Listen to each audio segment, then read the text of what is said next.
आज आपको कह के जाता हूं कि लोकसभा की तुलना में विधानसभा में हम लोग का प्रदर्शन बेहतर रहेगा। एक कहावत है कि तैयारी तो खिलाड़ी करते हैं, मैंने अनाड़ी करते हैं, हम तो खिलाड़ी हैं। वारंट का जो मामला आया था, जो 10 दिन अंडरग्राउंड होंगे, वो 10 दिन बहुत नुकसानदायक है। प्लानिंग हो रही है और हमें लगता है कि 50 सीटों पे हम लोग चुनाव लड़ेंगे। उसके बाद अगर आप सर्वे करके देती हैं 91 सीट तो हम लोग लड़ेंगे, जाएंगे, क्यों नहीं जाएंगे। लोकसभा चुनाव खत्म और अब झारखंड में विधानसभा चुनाव का आगाज हो चुका है और कहीं ना कहीं इसकी तैयारियों में सभी लोग जुट चुके हैं।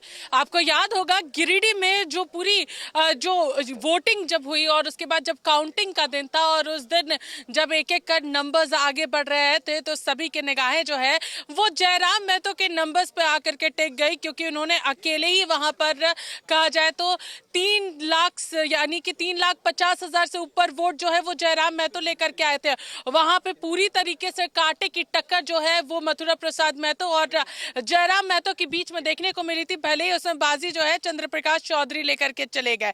हमारे साथ इस वक्त मौजूद है जयराम महतो, हम इनसे बातचीत करेंगे और सभी चीजों को जानेंगे, क्योंकि सभी लोग इस नंबर से काफी ज्यादा चौंक गए थे और उनका कहना था कि अचानक से एंट्री कुछ ज्यादा फर्क नहीं पड़ेगा। जयराम जी, ज्यादा फर्क नहीं पड़ेगा लेकिन कुछ ज्यादा ही फर्क पड़ गया वहां पर।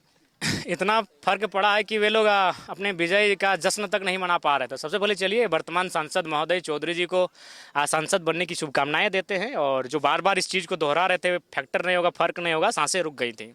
तो कहीं ना कहीं देखिए, किसी को घुमान में नहीं रहना चाहिए। आप अगर उसी पॉलिटिक्स को दोहराते जाएंगे कि नहीं, जनता आपकी मतलब ऐसी वोटर से जो आप के कोई भी कार्य करेंगे, आप उनके साथ कनेक्ट भी नहीं रहेंगे, वो वोट करेंगे।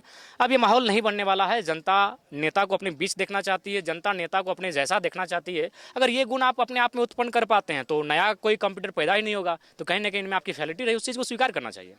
जयराम जी, सबसे बड़ी बात है, सबसे ज्यादा अगर हम लोग वहां पे चर्चा कर रहे थे त्रिकोणीय चुनाव और उसमें महतो यानी कि कुर्मी वोटों की सबसे ज्यादा चर्चा हो रही थी। महतो के बीच में टक्कर की बात हो रही थी, तो काफी ज्यादा प्रभाव जो है कुर्मियों का आपकी तरफ में नजर आया, काफी ज्यादा समर्थन नजर आया वहां पे। देखिए, सबसे पहली बात, नो डाउट हमारा बेस वोटर मेरे खुद का समुदाय रहा, लेकिन उसके बाद भी बाकी समुदाय से भी मुझे लगभग 2.25 लाख वोट, 1.5 लाख से ऊपर के वोट गेन हुए हैं। तो ऐसा नहीं है, हम लोग को सभी दलों ने, सभी समुदाय ने अच्छा वोट दिया है और अच्छा जन समर्थन दिया है। लेकिन हाँ, नो डाउट जो बेस है वो समुदाय का वोट, आधार वोट रहा। जयराम जी, अब विधानसभा चुनाव काफी नजदीक आ गया है, सभी लोग अपनी तैयारियों में, तो क्या लग रहा है लोकसभा की तरह क्या इस बार झारखंड विधानसभा में भी कुछ ना कुछ प्रभाव जो है वो रहने वाला है? आज आपको कह के जाता हूं कि लोकसभा की तुलना में विधानसभा में हम लोग का प्रदर्शन बेहतर रहेगा।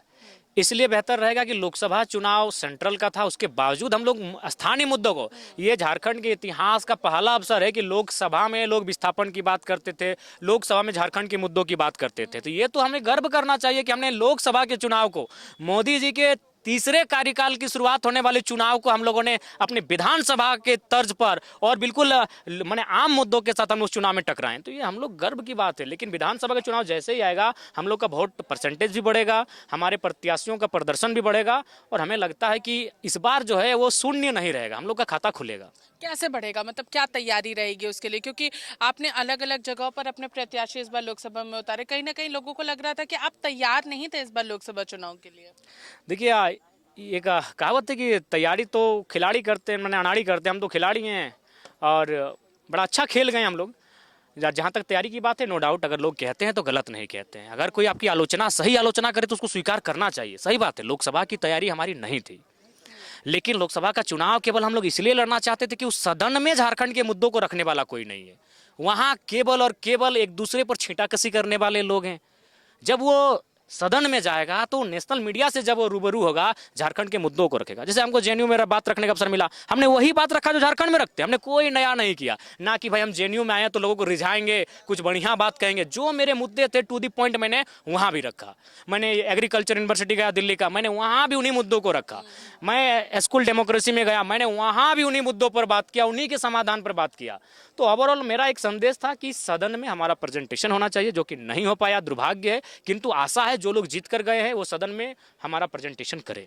हाल ही में आप दिल्ली पे गए थे और वहाँ पर भी कन्वोकेशन में जो वहाँ पर भी आपने बातचीत रखी थी, अपनी चीज़ों को वहाँ पर भी अच्छे तरीके से रखने का प्रयास किया था। कई सारे विधायक भी वहाँ पर मौजूद थे आपके साथ।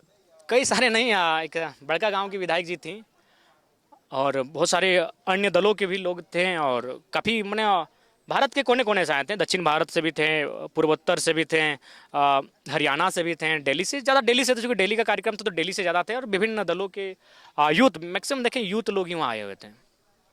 आप लोगों ने अपने पार्टी की समीक्षा की कि कहाँ पे हम लोग चूक गए, कहाँ रह गया, तो इस समीक्षा में आपने क्या पाया?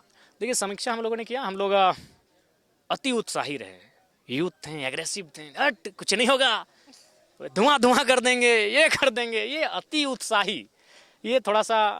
और देखिए, हर जगह तो जयराम महतो नहीं पहुंच पाएगा, ये कमियां ये भी रही कि लोगों की शिकायतें थी कि प्रत्याशी हमारे गांव नहीं आया। तो 1500 गांव हमने प्रयास किया था कि हम हर एक पंचायत में जाएंगे, पंचायत में गए, लेकिन हर एक गांव तक नहीं जा पाए। और सबसे जो नुकसानदायक रहा वो 10 दिन जो हम लोग अंडरग्राउंड हो गए, जो पुलिस के दबिश के कारण, प्रशासनिक दांवपेच के कारण, जो वारंट का जो मामला आया था, जो 10 दिन अंडरग्राउंड हो गए, वो 10 दिन बहुत नुकसानदायक रहा। इसलिए नुकसानदायक रहा क्योंकि मैंने जैसे ही 13 तारीख से मैंने अपना सभा को स्टार्ट किया था, जो माहौल क्रिएट हो रहा था, एक दिन में हम ऐसा लग रहा था कि हम 10,000 वोट ऐड कर रहे हैं। तो अगर 10 दिन हम ग्राउंड में रहते तो 10 दहाई 1 लाख वोट हम फिर ऐड कर लेते हैं। अगर हम लोग बात करेंगे यहाँ पर गिरिडीह की, लोगों के जन मुद्दे काफ़ी ज़्यादा हैं इस बार भी, और इस बार भी लोग प्रयास यही कर रहे हैं, चाहे वो शिक्षक हो जो आपके साथ अटैच हो रहे थे गिरिडीह में, चाहे वो अभी फिलहाल की अगर बात करेंगे तो जेपीएससी जेएसएससी की परीक्षा जो है वो एक ही दिन रख दी गई है। अभ्यर्थियों में काफ़ी ज़्यादा इसको लेकर के भी आक्रोश है कि एक दिन में रखा, एक ही दिन में दोनों ही परीक्षा रखी गई, हम लोग दोनों के लिए तैयारी कर रहे थे। तो ये ऐसे कई मुद्दे अभी आमने सामने में। हाँ, निस्संदेह छात्रों के मुद्दे सर्वप्रथम हमारे सामने रहते हैं, तो उन मुद्दों से हम लोग कभी समझौता नहीं करेंगे। हम लोग सदन के भीतर भी उन मुद्दों के साथ रहेंगे और सड़क में भी उन मुद्दों के साथ रहेंगे। हम लोग निश्चय ही छात्रों के आंदोलन के से हमारी उपज हुई है, तो छात्रों के साथ हम लोग हमेशा डट के रहे हैं। उसके लिए आज हमारे सभी साथियों पर एफआईआर भी हुए हैं। उसके बाद भी हम लोग का मनोबल टूटा नहीं है, ना गिरा है, हम लोग लड़े हैं। अगर हम लोग बात करें झारखंड विधानसभा की, तो वहां पर कितना इस बार सीटों पर चुनाव लड़ने की तैयारी है? क्या आप लोगों ने अभी हाल में रखा है कि हम लोग किस किस लोगों को इस बार चुनाव में उतारेंगे? प्लानिंग हो रही है और हमें लगता है कि 50 सीटों पे हम लोग चुनाव लड़ेंगे। उसके बाद अगर आप सर्वे करके देते हैं 51वां सीट, तो हम लोग लड़ेंगे, जाएंगे, क्यों नहीं जाएंगे। जैसे सनीदा सर्वे करके देंगे, गोड्डा में भी आप लोग का फैन फॉलोइंग अच्छा है और गोड्डा में भी आपकी चर्चा हो रही है, तो हमने सनीदा को कहा कि आप ही लड़िए ना गोड्डा से, आपका घर गोड्डा में है।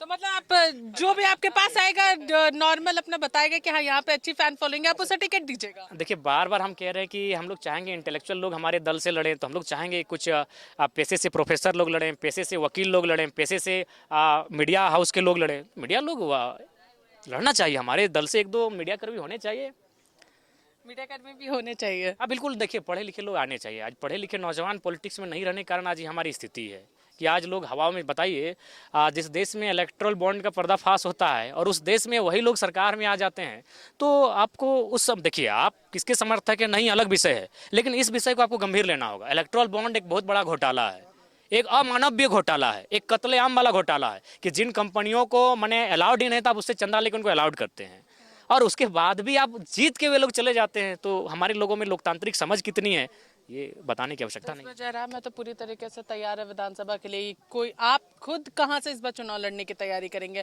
क्या आप उसी क्षेत्र से लड़ेंगे या फिर कुछ और प्लानिंग है? देखिए, इलाका तो बिल्लियों का होता है कि बांट लेते हैं कि इस घर की दूध मुझे पीनी है, इस घर की दूध मुझे पीनी है। हमारा कोई इलाका नहीं है, जहाँ मूड होगा, जहाँ चुनौतियाँ ज़्यादा मिलेगी, उठ के चले आएंगे। यानी कि आप टाइगर हैं? नो डाउट हैं, तभी तो आज राज्य की राजनीति में हम लोग ना होते हुए भी चर्चा का विषय हैं। और हम तो चाहेंगे कि विधानसभा के चुनाव हम कहाँ से लड़े, उसके लिए आपको जिम्मा सौंपते हैं। आप एक ग्राउंड रिपोर्ट तैयार करके दीजिए कि टुंडी लड़ें, डुमरी लड़ें, गुमिया लड़ें, बेरमो लड़ें, बागमारा लड़ें, या फिर कहीं मांडू बार मैंने इधर हजारीबाग होते हुए कहीं हम रामगढ़ तक आना पड़े, ये आप सर्वे कीजिए। यानी कि अब इन्होंने कह दिया है कि हम सभी जगह के लिए तैयार है, जहां से हमें ज्यादा लोग कहेंगे कि इस बार आप यहां से चुनाव लड़े, हम उस जगह जाएंगे। लेकिन जरूर इन्होंने कहा कि कुछ चूक हो गई, युवा थे, युवाओं में जोश ज्यादा था और कहीं ना कहीं उसकी वजह से हम लोग बहुत अस्वस्थ हो गए थे। लेकिन इस बार झारखंड विधानसभा में पूरी तैयारी रहेगी और जीत जो है इस बार टाइगर लेकर के जाएगा। फिलहाल इस खबर में बस इतना ही। सहयोगी सुशील के साथ में पूजा दुबे, 99 न्यूज, रांची।